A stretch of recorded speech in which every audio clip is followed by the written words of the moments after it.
Over 70 zoos in the United States are gearing up to inoculate some of their animals against COVID-19 amid a rise in cases. VOA's Veronica Valderas Iglesias reports on the vaccine's effectiveness for the animals and which species will get the jab first. 9 big cats at the Smithsonian's National Zoo tested presumptive positive for the virus that causes COVID-19 in September. Fortunately, they are now eating and behaving normally after receiving treatment for secondary bacterial infections. There's not a treatment for COVID itself, so our veterinarians started treating with antibiotics. There were pain meds given and anti-nausea and appetite stimulant. How the felines got infected is still unknown. The most likely scenario is that an asymptomatic staff member would have passed this along.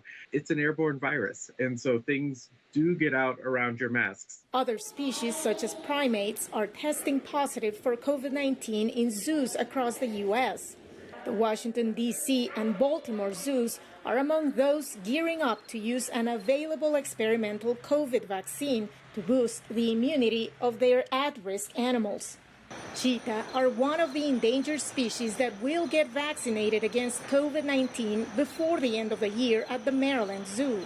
It should be a smooth process, since many of the animals at this facility are already trained by technicians to receive injections on a routine basis. Something like a stick at first to just push a little bit on the animal for some pressure, and then they move to something like a needle with a cap on it, and then they'll move up to an actual injection. So there are multiple steps to get them to the point that they're voluntarily training for that procedure. The pharmaceutical company Zoetis is donating over 11,000 doses of its COVID-19 vaccine to zoos nationwide.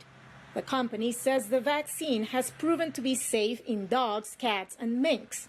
But since it hasn't been tested in zoo animals, it's hard to say yet if they'll be protected, particularly against the Delta variant, and for how long. Giving them 2 doses, you at least reduce the risk of exposure. The groups that receive the experimental vaccine have an obligation to report back to us and the USDA the disposition of those vaccines and what happened to those animals. On October 7th, a snow leopard that had shown COVID-19 symptoms died at the Great Plains Zoo in South Dakota. A necropsy will determine the cause of death.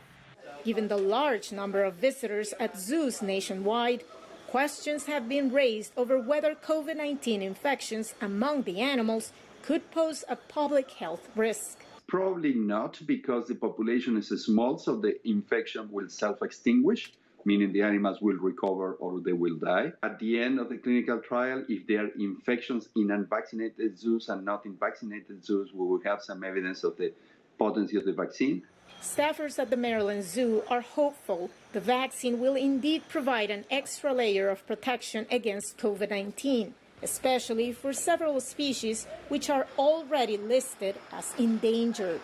Losing an animal in a zoo, there's always an impact. They're valuable to the breeding programs, they're valuable to the troop that they're in, the group that they're in, so obviously it would have a big impact on us. Veronica Valderas Iglesias for VOA News at the Maryland Zoo in Baltimore.